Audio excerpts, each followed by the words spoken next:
attack, which took place as Jill returned home from a shopping trip.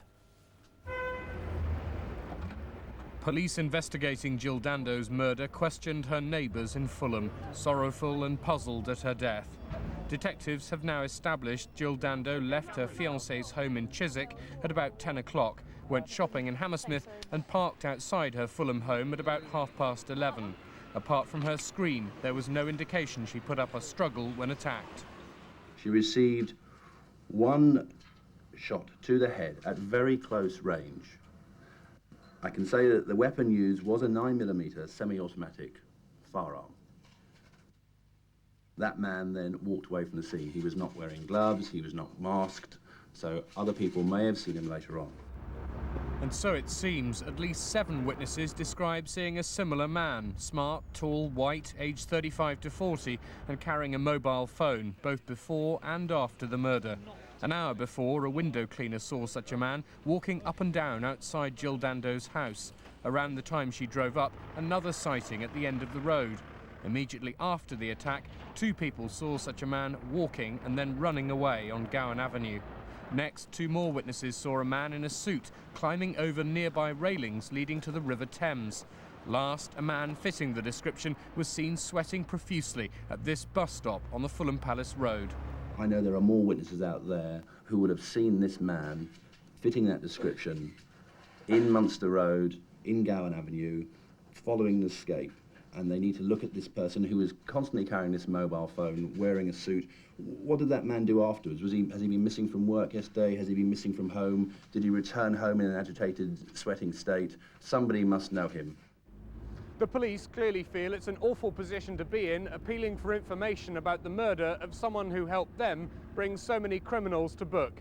But there's a real feeling that they're already compiling a growing amount of consistent evidence about the main suspect in Jill Dando's murder. George Eakin, BBC News in Fulham. Thousands of people have been sending messages of sympathy to the BBC. Many are from people who never met Jill Dando, but who want to say how much she meant to them. And others who knew her well, her friends, neighbours and her colleagues, have been remembering Jill with great affection. At Jill Dando's home, the flowers have been arriving all day, among them a bouquet from her co-presenter on Crime Watch, Nick Ross.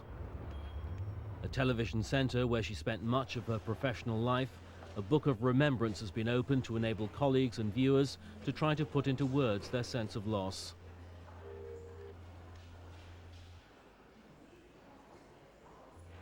Despite her fame, she retained a natural charm that was disarming.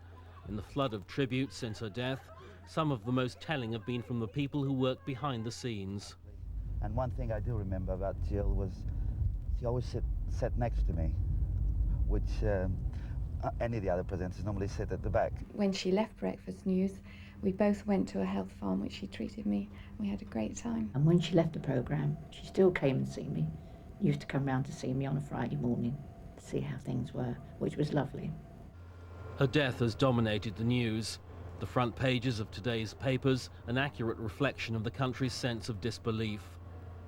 In Jill Dando's hometown of Weston-super-Mare, flags have been lowered and people have observed a minute's silence. There was never much doubt about the place Jill Dando occupied in the affections of the nation. And reading through the emails coming into the BBC, you can see the impact her death has had on people who may never have met her, but through television felt they knew her. So far, 9,000 people have sent messages of sympathy. For Jill's hairdresser, Martin Maxey, the timing of her death was all the more tragic, given the fact that she was clearly so happy with her life. Oh, totally walking on air. She'd got engaged, her career was going forward fantastically, and she was so in love with Alan, and talking about the honeymoon and where she was going to be travelling to, and just so excited, absolutely at the peak of happiness. This is how Jill Dando will be remembered. Wherever she was, whatever she was doing, she made it look like fun. As one caller to the BBC said, she brought a smile into the living rooms of millions. Peter Gould, BBC News. Oh, that was wonderful. That was really lovely. I just broke on the husband and wife. And we'll be going live to the murder inquiry at Fulham at the end of the programme. Martin. NATO's commander attacks. Lost in a sea of local residents and journalists, Jack Straw made a brief visit to the site of last Saturday's bomb attack. Police officers and the local Labour MP Una King showed him the damage suffered by buildings close to the blast. Oh yeah. This is just the site where the explosion took place. After calling in at the local police station, Mr Straw went on a walkabout in Brick Lane, stopping off at a mosque and a curry house. He said that people needed to remain vigilant, but they shouldn't overreact. It's also of huge importance that people are not intimidated into changing their way of life and not intimidated into panic. And one of the best signs that I saw here was just round the corner with a sign saying business as usual. In Leicester, a city with a large Asian population, the police are on high alert. They say they're maintaining a high visibility campaign on the streets and liaising with members of the anti-terrorist squad. Lancashire police said racist letters similar to those sent to black and Asian MPs and peers had been sent to 2 local newspapers. They're urging the public to watch out for anything suspicious. There have been calls for Jack Straw to ban far-right groups. He said today he didn't have the power to do so in Great Britain and was unsure how effective a ban would be. The Home Secretary's brief visit has been designed to show solidarity with local people, but concerns still remain amongst other minority communities that they may be the next to be targeted. Rita Chakrabarti, BBC News, Brick Lane. The time is coming up to 16 minutes past 6. Still to come. The fight against truancy, how some parents... Now more than ever, a matter for the police. Under new powers, officers can pick truants up and take them back to school. In Portsmouth, truancy rates are high. Education welfare officers find the main culprits aren't always of school age. It's his birthday. Unfortunately, you are breaking the law. He's not actually allowed to be out of school for his birthday or whatever. I mean, there's very, very few reasons why they can be out of school. Time after time, parents are spotted with children who should be in class. Can I have your child's name? Child's name is Wheeler. I'm sorry, you're going to have to do it. It's Wheeler. First, this mother says the child is sick. Then her partner says he's unhappy at school. I've had a few meetings with the actual teacher there, but nothing seems to happen. What emerges is that stopping truancy can't just be about tackling children, because it's clear that a large number of pupils are bunking off school with the knowledge, even the collusion, of their parents. Schools in England chase up 1 million truants a year. The government promises to reduce that figure by 1/3 within 3 years. Many of their initiatives aim to persuade children of the value of education, but success clearly depends on persuading many parents too. It's her birthday, so I'm treating her today.